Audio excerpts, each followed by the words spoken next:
Hillsborough County is taking a very hard look at how it spends your money. A volunteer advisory committee appointed by the Hillsborough commissioners has been looking over the budgets for a year approximately in search of possible cuts.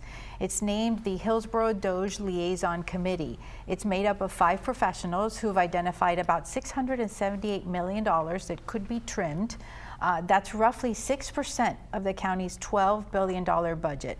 Targets to cut range from school zone speed cameras to county film commission. Most significantly is nearly $300 million for the county's health care program for low-income residents. County officials are still reviewing the findings and the recommendations are non-binding. The timing of this report matters deeply, with sweeping property tax cuts on the ballot coming up for November. Supporters say that these findings do show that counties can trim budget without touching police, fire, or essential services, but opponents argue that money is paying for services that residents depend on. Jake, when you talked about the results of the study, first let's get to what was the logistics of doing the study? What did you all look at? What are the backgrounds of the people who are doing the looking? Sure. To give a quick background, because it's very extensive, our entire report is up there on hillsboroughdoge.com. You can go, it's 69 pages long. It's a lot. It's very meaty, but I encourage, if people are interested, they should go and they should read through every word of it. Now, how this works is that it's very complicated because at the federal level, you have Elon Musk and DOGE, and there's a preconceived notion of what that means, and that he's given all this power and he can start chopping off agencies in the federal government.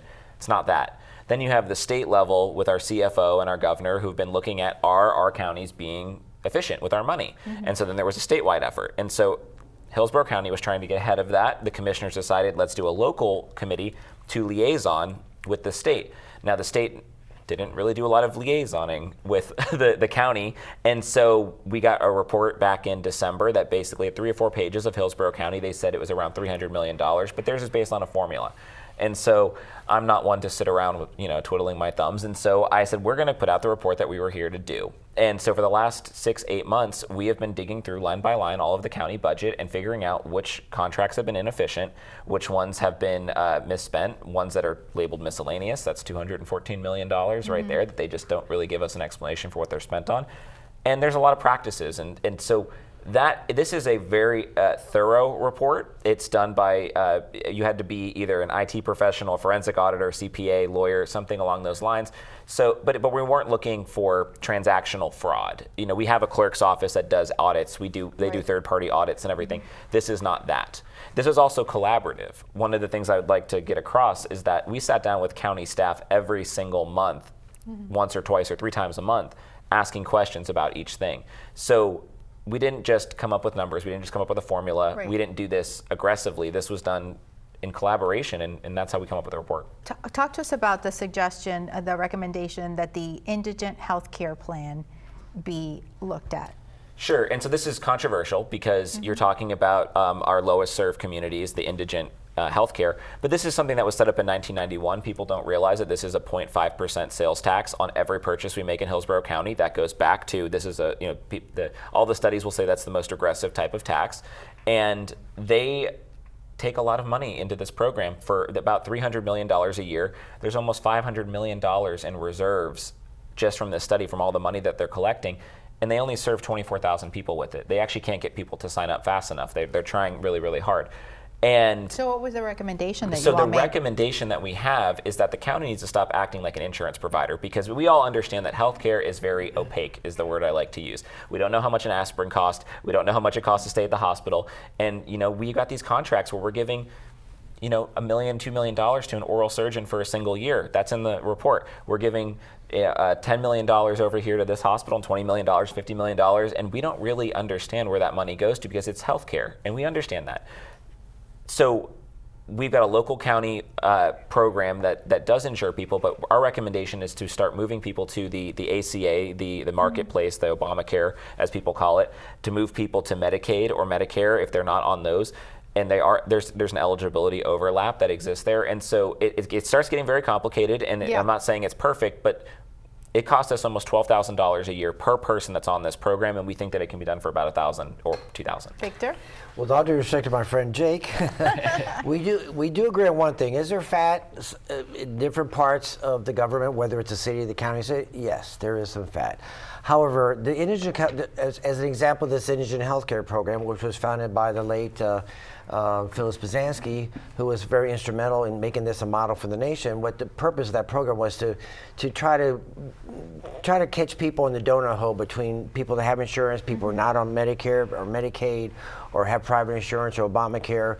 This fills that need in the community, and these people are going without health care because they were either had too much money to not qualify or too less money. So that is it's kind of a misnomer to say this is $300 million in fat. First of all, there's a dedicated tax for just that. It doesn't come in a big budget and then we can cut it out. The second thing is the Republican majority in Congress, through their big beautiful bill, has cut out, it's going to start in January, they cut $1 trillion out of Medicaid, which helps the poorest of the poor.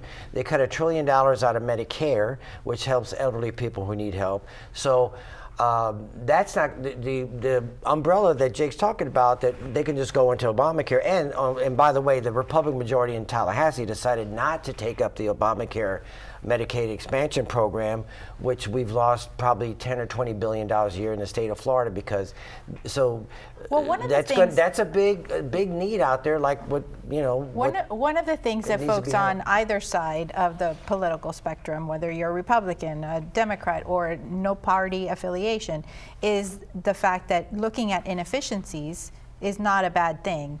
Jake, tell us about the inefficiency, some of the examples that you found in that regard. You talked about fleet management, film commission, the speed cameras in the school zones. Yeah, I could go on and on about each one of these. You know, the speed cameras, they've been a very controversial for a lot of different reasons. Speed cameras. A lot of controversy. Now they make a lot of money. I call them a racket. I think that's fine. It is a racket. But beyond it being a racket where they are collecting money for it, they are also paying for them to install cameras. So we've got contracts in there, $600,000 for like 10 cameras, another $1 million to like install another 10 cameras. So all of a sudden we're $4 million into buying cameras. When I'm thinking, well, that company that's on the other side of that gets $21 for every ticket that they write, that's $100. That's $3 to $10 million a year that they're going to get in recurring revenue. They would install these for free. So that's inefficient to create a contract where you're paying someone to go get paid. And what about the film commission? Well, the film commission, we've got a film commissioner that costs somewhere between $130,000 to $200,000 a year, depending on the year. He travels to 100 film festivals. Admittedly, this was in the newspaper, that he did 100 film festivals last year. I call it the best job in Tampa Bay. I'd like to go travel to 100 film festivals for the year. He doesn't even, and then he has $1.5 million a year budget to give to friends for pet projects.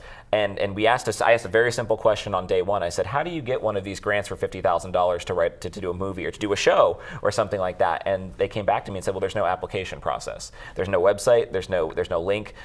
So I'm like, how does that happen? Well, seems like a bad. These things sound great and they're great, and I agree with you on that. But frankly, you want to really go after the fat, go after the sheriff's department. They got a multi-billion-dollar budget. Well, that's where you really got to go after the fat. But see, that's why you can't have this tax relief bill coming up here in November and say, well, you can't touch the police, you can't touch the fire, you can't touch the. Well, there were agencies that you all were not allowed to look at. Let me make this is an important clarification. This is really only the county's budget. They would not let us go look at the fire department. They would not let us look at the sheriff's department. There you go. We are not allowed to look at, we're not looking at the school board. We're not looking at the city of Tampa. People get this stuff confused. We're not looking at any of the constitutional offices. This is very limited to just the county's budget. And I agree, Vic. I think that, again, the only contract we can see from the sheriff's office is this school zone camera one because it was forced by the state to do so.